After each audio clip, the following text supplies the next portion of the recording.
Hello everybody, my name is Frankie and welcome back to my channel. Today I'm going to be doing a little bit of a different video, and it is my first ever recommendation video. I'm going to be recommending you guys some plays that I really enjoy.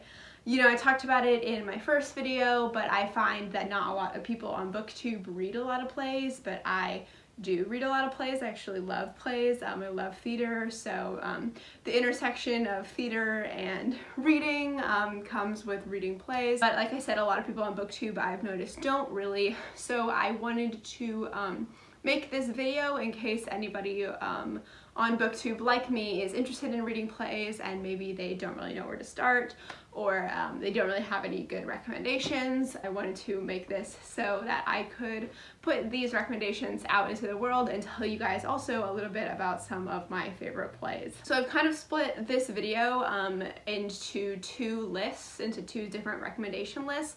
The first list is a list of sort of beginner or like introductory plays. So if you're relatively new to the genre, or if you haven't read any plays at all and you're looking for a good place to start, the first half of this video is going to be recommendations for those sorts of plays. The second half of this video is going to be some more advanced recommendations, I would say. So recommendations for people who are a little bit more familiar with the genre, familiar with how it sort of diverges from typical narrative fiction, and are more used to reading play style and that sort of style of literature. That's what the second half of this video is going to be. But honestly, you don't even have to listen to me. Like, I'm no expert or anything, so if there's a play in this sort of advanced list that you're interested in, even if you've never read plays before, like, definitely check it out, because all of these plays are super good and it really doesn't matter where you start, you are definitely going to find something good, or at least I hope you will. I'm also going to be talking about Shakespeare plays. I'm going to have some Shakespeare play recommendations that I think are good starter plays, and some ones that I think are good more advanced plays. For every Shakespeare play I read, whether it's for school or just casually, I like to read the Folger Shakespeare Library editions. I find these editions to be super great for two reasons. The first reason is they look really pretty. They all have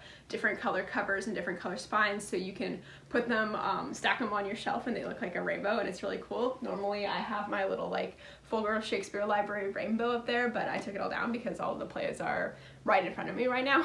But the second reason that they're also really great is at the beginning of each scene they have a sort of summary of the scene, and they also have on each like left-hand page a sort of list of definitions for some of the older, harder to understand language that Shakespeare uses. I definitely recommend Folger Library editions for people who have never picked up Shakespeare before, because they really help to give you a grasp on the language and on the story if you're not as familiar, and even as somebody who reads a lot of Shakespeare and is really familiar with his language and his style. I still do read these editions of Shakespeare plays just because I find them to be the easiest and the most convenient. So that's all the stuff that I wanted to talk to you about at the beginning, and I think now we're ready to just jump right into the recommendations. The first recommendation that I have is a Shakespeare named, The first recommendation that I have is A Streetcar Named Desire by Tennessee Williams. This is a super classic play that you have probably heard of, about a woman named Blanche Dubois and her complicated relationship with her sister and her sister's husband. They all stay together, the three of them, and the sister's husband is kind of trying to like seduce Blanche, and it gets steamy, it gets crazy, everything goes off the rails. Like I said, this is a classic play and you've probably definitely heard about it. It's definitely a place where a lot of people start just because it's a really famous play. A lot of people give it a lot of praise, and that's for good reason. It's a really good play. It's also got a relatively easy to understand story, and the dynamics between the three characters are super super-interesting. And I really enjoyed reading it. So if you are new to plays and you have not picked this up already, I definitely think that you should, because it's super good, super fun. It's a classic for a reason, and that reason is that it is a great play. Next up on the list is a play called Proof by David Auburn. This follows a mathematician named Catherine who is mourning the death of her father, who was this like math genius who used to teach at UChicago, and amidst all that she also has to deal with one of her father's former students who is trying to gain access to his like work, and her sister, who is trying to move Catherine to New York City with her. This play is super exciting and super engaging. It's got a lot of action. There's like a lot of things going on. There are a lot of things being revealed. There's some twists, which is super interesting. This definitely reads as sort of a narrative-driven play as opposed to a character-driven play, which is a good thing if you are getting into plays for the first time, coming from more narrative-based work. And it's also just really fun. It was a really fun read. It's a really quick read, and I really enjoyed reading it, so I would definitely check it out. Next on the list is a play called Doubt by John Patrick Shanley. I talked about this play a lot in my July wrap-up because I just read it this past month, so if you're interested in hearing a little bit more about that, you should go and check out that video. This is basically about a priest who is accused of molesting one of the students that goes to the school that he works at. So big trigger warning for discussions of child sexual abuse with this one. This is a super short play, as you probably can see, and it's also super engaging. The entire time you're reading the story, you're constantly wondering about the truth, you're constantly doubting what all of the characters are telling you, and that makes for a really, really interesting narrative. I really highly recommend this play if you have never picked up a play before, because you will get through it super quickly and you will be super intrigued the entire time. It will never get boring and you'll never want to put it down. I really like this play, and I definitely think you should check it out also. Next on the list is August Osage County by Tracy Letts. This is a play about a dysfunctional family who are coming together after a long period apart when the patriarch of the family mysteriously disappears. This is just like a truly excellent play. It has won a lot of theater awards, and it's really deserved all of the theater awards that it has won. It's so well written. The language, the characters, and the character dynamics are so interesting. I would definitely highly recommend this play for people who are fans of family dramas, because this is definitely a family drama narrative. It's also super interesting the entire time as well, even if it's more of a character study play and less of a narrative style play, because throughout these character studies there is a lot of secrets and dynamics that are unearthed and exposed, and I think that's really interesting. But definitely check it out, especially if you are a fan of typical family drama, because this definitely is a play about family drama. Also, fun fact, Tracy Letts, who is the playwright, also played the dad in Lady Bird. So if you're a fan of Lady Bird, which you should be, because it's one of the best movies of all time, you should check this play out, because you know Tracy Letts. Last on the list before we get to the Shakespeare recommendations is Stop Kiss by Diana Sun. This is a play told with two separate timelines, the first being a timeline about these two women falling in love, and the second one being a timeline about the two women following the aftermath of a really homophobic attack that they endure, so trigger warning for homophobic violence. I did really enjoy this play. I think that the romance is very, very sweet. I really enjoyed reading that aspect of the play, but almost the romance also feels like tainted, as it's being told parallel to this like awful like attack and the aftermath of that. So it's like an interesting dynamic to play with there. The play obviously deals with a lot of really heavy topics, but it does so in a very interesting way, and I think the structure of the play told in these sort of two separate timelines really serves it and really makes it an interesting read without it being too confusing for people who are like not used to reading plays to pick up on. So I would definitely recommend checking this out, especially if you're a fan of sapphic romances and you don't mind if your sapphic romance is a little bit tainted by homophobia. It's definitely a good one to check out. So next I'm going to talk about 3 Shakespeare plays that I think are good introductory Shakespeare plays to start out with. Of course, I am going to have to mention Romeo and Juliet. You know her, you love her, and you likely know already what she is about, and that is about two star-crossed lovers who are kept apart because of their warring families despite their intense love for each other. This is, I think, the place to start with Shakespeare plays if you've never read one of his plays before. It was the first Shakespeare play I read, and it really got me into Shakespeare, got me interested in reading even more from him. But I think it's a really good place to start because, like I said, you already know the story more likely than not. So you don't really need to jump in being super familiar with the way that Shakespeare tells his stories and the language that he uses, because you don't need to concentrate so much on trying to understand what's going on, you know. And that means you are able to get more familiar with Shakespeare's language as you're reading, while you're still reading a story that you understand like the skeleton of, basically. Definitely a really good place to start with Shakespeare. Another Shakespeare play that I recommend for people who are kind of new to him is Much Ado About Nothing. This is my favorite Shakespeare play of all time, and it is a comedy about two people who hate each other and their friends kind of force them to come together and fall in love, basically. Like, they prank them into falling in love. It's actually really funny. It's a comedy, obviously, and I find it to be a super funny Shakespeare comedy. You know, some of his comedies, you're like, I get how that could be a joke back when Shakespeare lived, but I don't really get it now. But this one is like, you know, the jokes live on, I would say. I really enjoy reading it. The characters are so fun. The dynamics are so fun. And also, if you're a fan of enemies to lovers, this is the enemies to lovers play. This is the classic enemies to lovers that all enemies to lovers are based on in the future. So definitely check it out if you're a fan of that as well. And yeah, just wonderful, amazing play. I love it. Just holding it makes me want to reread it. Finally on the list of Shakespeare plays that I think are good introductory plays is Macbeth.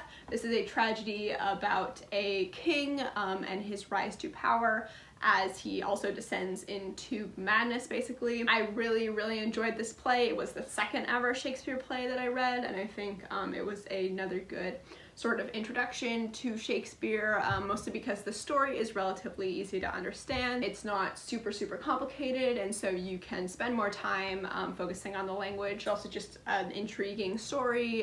It's fun to read, and it's cool to watch Macbeth's character development and all that sort of thing. So definitely check it out.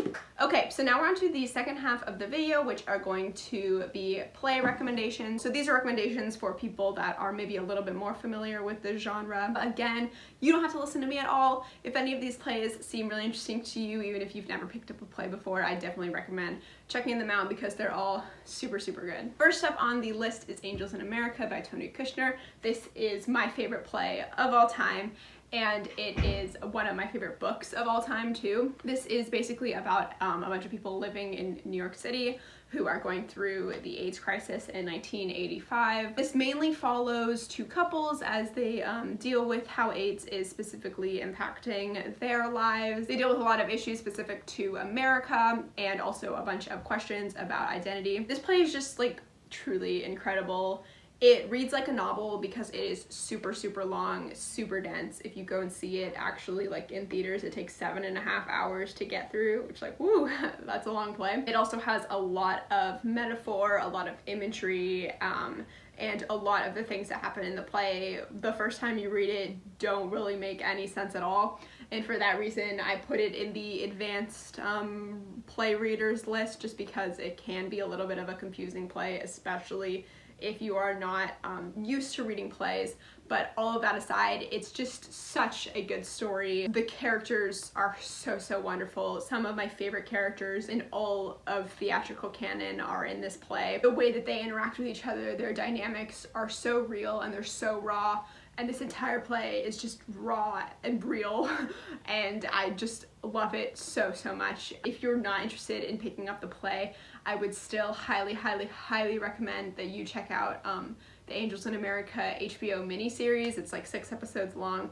It's on HBO, obviously. It just tells the story in like, you know, a traditional TV series kind of thing. And it's worth checking out even if you're not interested in reading the play, just because I want as many people as possible to be exposed to this story because it is a truly gorgeous, wonderful story. So check out the play, definitely, and if you're not into the play because you're a little bit intimidated, because I do not blame you, check out the HBO miniseries. Next on the list is The Pillowman by Martin McDonagh. I think that is how you say his last name, but if it's not, I'm sorry, sir.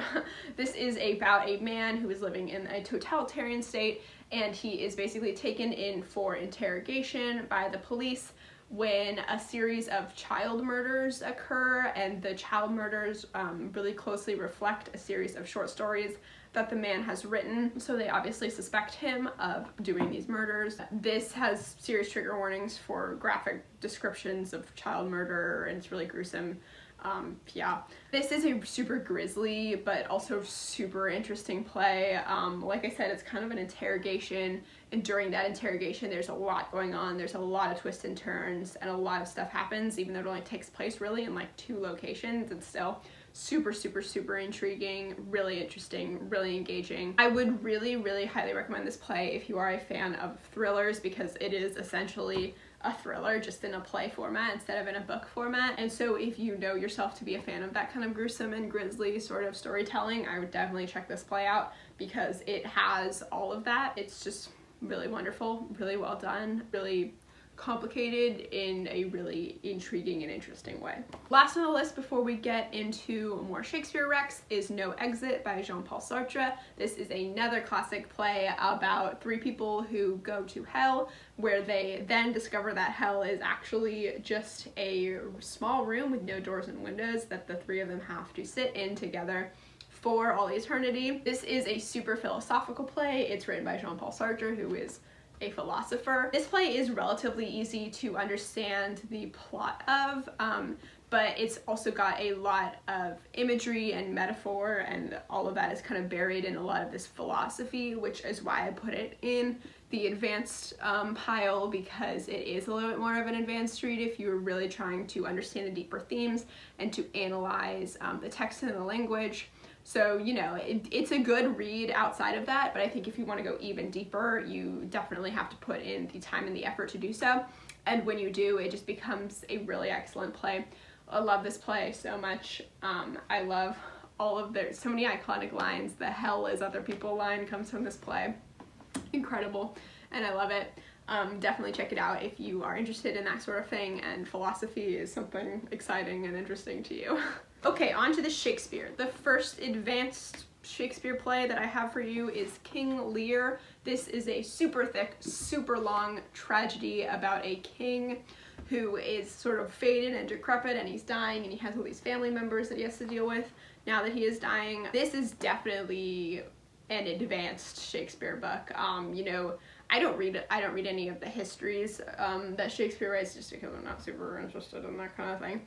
And I definitely think that this, among the non-histories, is definitely one of his harder plays to get through. There's not a lot of drama and action going on like you might be able to say of something like Macbeth or something like Romeo and Juliet. It's really a lot of musings, it's a lot of soliloquies, it's a lot of King Lear asking himself questions about his legacy and that kind of thing. And thus it's definitely not the most exciting of Shakespeare plays, but I think if you're willing to put in the time and effort to get through it, it is definitely worth it. I really did like this play when I read it. I did find it really interesting, and I think that some of the theses that Shakespeare has in this play are definitely really compelling, and I would check it out if you are willing to sort of put up with a less exciting Shakespeare play. It's still a really good read. Next up on the list is Othello. This is a tragedy about love and Othello, who is falling in love with Desmond, how do you say it? Desdemona. This is a tragedy about Othello, who is falling in love with Desdemona and is being betrayed by someone he believes to be a friend, which is Iago. Iago is, in my opinion, one of the best Shakespeare characters of all time. And I also really think this is one of the best Shakespeare plays of all time. It's really exciting, really sort of gossipy and interesting in that way. I was reading it for school, and I kind of joked to my teacher one day that you could totally do a remake of this set in like a high school setting, just because the sort of like backstabbing and pettiness that some of the characters go through is really reminiscent of sort of a high school teen drama, a Riverdale-esque Shakespeare play, if you will. So if you're into Riverdale, check out Othello. Never thought I would say that sentence, but you know. But all of that aside, the reason I put this on the advanced list is that with all of that like sort of backstabbing, and Iago is obviously a super manipulative character, that can get kind of lost in translation if you're not as used to Shakespeare's writing. So you can kind of miss out on some of the intimate details of what Iago is doing to manipulate Othello, and that's definitely not something you want. Like, you want to get the full scoop when you're reading this book. So I would definitely recommend it for people who are a little bit more familiar with Shakespeare's language, so they can pick up on those kind of things and the intricacies of Iago's character more specifically. Finally, on the list of Shakespeare plays and on the list of play recommendations that I have is another one that we all know and love, and that is Hamlet. Again, you know her, you love her. This is a tragedy about a prince whose father recently died, and he is desperate to find out who killed him, and he thinks it was his uncle that killed him to gain power. This, again, is a really, really well-known Shakespeare book. This is one of the Shakespeare tragedies, definitely, that you have to read if you're interested in Shakespeare. It's got a lot of interesting things to say about identity, a lot of cool soliloquies, monologues, a lot of famous lines, definitely, and I really enjoyed reading it. I read it this past year for school, and I really, really liked it. It's a little bit of a more complicated story, and it has a little bit more complicated and almost philosophical language, so it's why it's in the more advanced section. But still, it's a really famous, really popular Shakespeare play for a reason, and that is because it is super good. So check it out if you haven't already. So that is all of the recommendations for plays that I have for you. I really hope that you got a recommendation from this video, or maybe it got you interested in reading some plays if you've never been interested in that before. Let me know if you've read any of these that I mentioned in the comments below, what you thought of them, and if you found yourself interested in reading any of the ones that I mentioned, let me know that as well. I would love to hear what you think after you do read them. Also, be sure to leave a like on the video if you liked it. I was really excited to make this video, and I hope it turns out well, and I hope you guys like it. So if you do, please leave a like. That would be super, super cool. You can also follow my social media links in the description. You can follow me on Twitter, Tumblr, or Goodreads, so check those out if you would like to. And finally, subscribe if you haven't already. I was really excited to make this video, and I've got a ton of other videos on the way that I am also really excited to make, so definitely subscribe if you're interested in that and you're interested in seeing those videos in your subscription boxes. I think that's all that I had to say, so thanks so much for watching again, and I'll see you all next time.